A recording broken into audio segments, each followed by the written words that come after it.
Welcome to the Daily Walk Podcast, brought to you by Walk Thru the Bible. The Daily Walk Podcast is a daily devotional that will guide you on a life-changing journey through the Bible in 1 year. Join us every day to hear the entire Bible in a year, alongside a daily devotional thought that will help bring God's Word alive for you. Today's Daily Walk devotion comes from Job chapters 15 through 17. Like a second wave of attacking soldiers, the three counselors launched their second cycle of debates without giving Job so much as a moment's rest. Eliphaz again leads the assault, this time increasing the intensity of his verbal attack. He describes Job's words as worthless talk. He denies that Job understands anything new or true about God, and he broadly condemns all wickedness in man, a thinly disguised slander of Job's character. Job rejects these bitter accusations. Then, speaking to himself, he agonizes over God's apparent plot to destroy him. Depression once again overwhelms him. Now, let's listen to Job chapters 15 through 17. Job 15. Then Eliphaz, the Temanite, replied, "Would a wise person answer with empty notions, or fill their belly with the hot east wind? Would they argue with useless words, with speeches that have no value? But you even undermine piety and hinder devotion to God.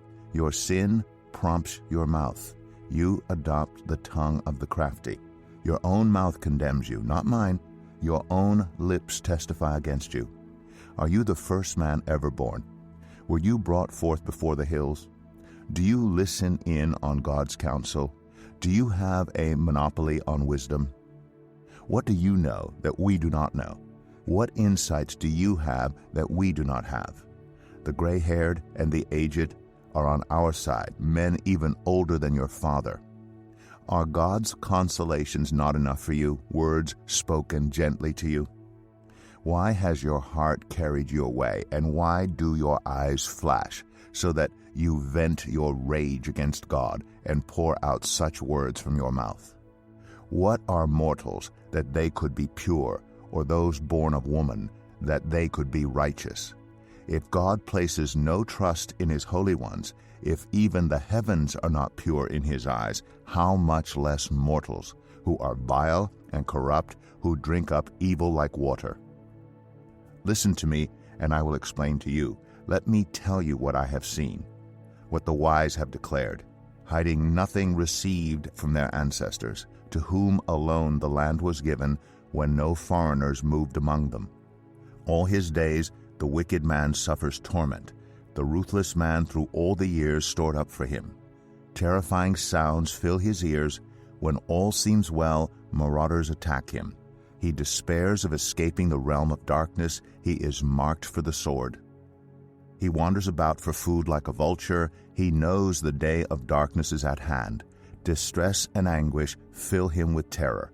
Troubles overwhelm him like a king poised to attack, because he shakes his fist at God and vaunts himself against the Almighty, defiantly charging against him with a thick, strong shield. Though his face is covered with fat and his waist bulges with flesh, he will inhabit ruined towns and houses where no one lives, houses crumbling to rubble. He will no longer be rich, and his wealth will not endure, nor will his possessions spread over the land. He will not escape the darkness. A flame will wither his shoots, and the breath of God's mouth will carry him away. Let him not deceive himself by trusting what is worthless, for he will get nothing in return.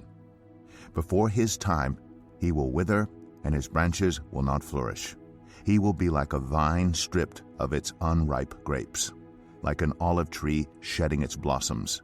For the company of the godless will be barren, and fire will consume the tents of those who love bribes.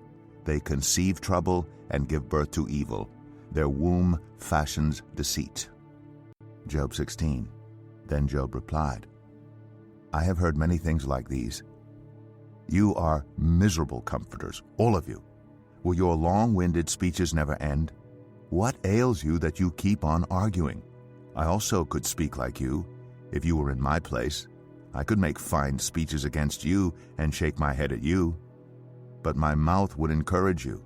Comfort from my lips would bring you relief. Yet if I speak, my pain is not relieved, and if I refrain, it does not go away. Surely, God, you have worn me out. You have devastated my entire household. You have shriveled me up, and it has become a witness. My gauntness rises up and testifies against me. God assails me and tears me in his anger, and gnashes his teeth at me. My opponent fastens on me his piercing eyes. People open their mouths to jeer at me. They strike my cheek in scorn and unite together against me. God has turned me over to the ungodly and thrown me into the clutches of the wicked. All was well with me, but he shattered me. He seized me by the neck and crushed me. He has made me his target. His archers surround me. Without pity, he pierces my kidneys and spills my gall on the ground. Again and again he bursts upon me. He rushes at me like a warrior. I have sewed sackcloth over my skin and buried my brow in the dust.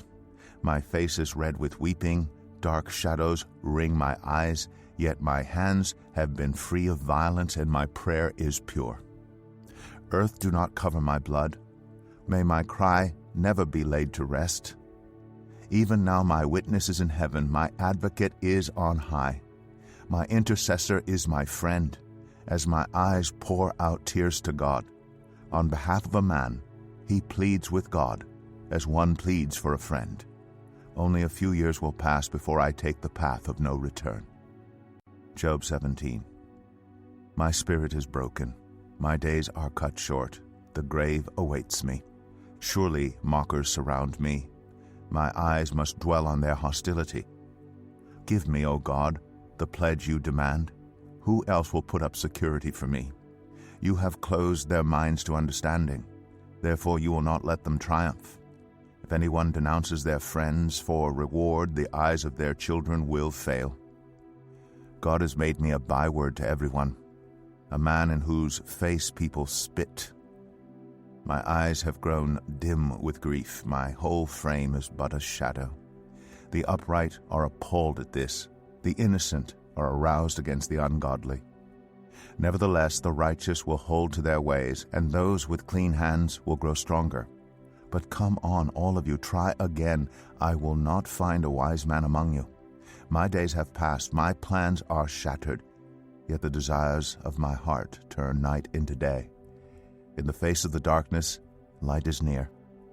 If the only home I hope for is the grave, if I spread out my bed in the realm of darkness, if I say to corruption, you are my father, and to the worm, my mother or my sister, where then is my hope? Who can see any hope for me? Will it go down to the gates of death? Will we descend together into the dust? Here is our Daily Walk devotional thought for today. Anything true is not new. Anything new is not true. This closed-minded attitude that excludes any possibility of learning is a perfect description of the elder counselor Eliphaz. Such is the fate of those who claim to know it all by reason of their years of experience. Age alone, whether chronological or spiritual, is no sure measure of a person's wisdom. Today, practice a teachable spirit. Write down at least 4 new thoughts that other people express. Be a ready learner, and don't attempt to persuade the other person to your point of view until first you are sure you understand his. Then, at the end of the day, evaluate the things you have written down. Are they biblical? Are they practical? See if you can learn something new and useful today. And remember this little slogan: if you think you're green, you'll grow. If you think you're ripe, you'll rot. Thank you for joining us today for the Daily Walk Podcast from Walk Thru the Bible. Be with us tomorrow as we continue our life-changing journey through the Bible in a year. Love this episode of the Daily Walk Podcast? We'd love for you to rate and give us a review on iTunes or Google Play. Make sure you subscribe so you won't miss an episode as we walk through God's Word together. For more resources to help you live God's Word, visit walkthru.org. That's WALKTHRU.org. Walk through the Bible. Take a walk, change the world.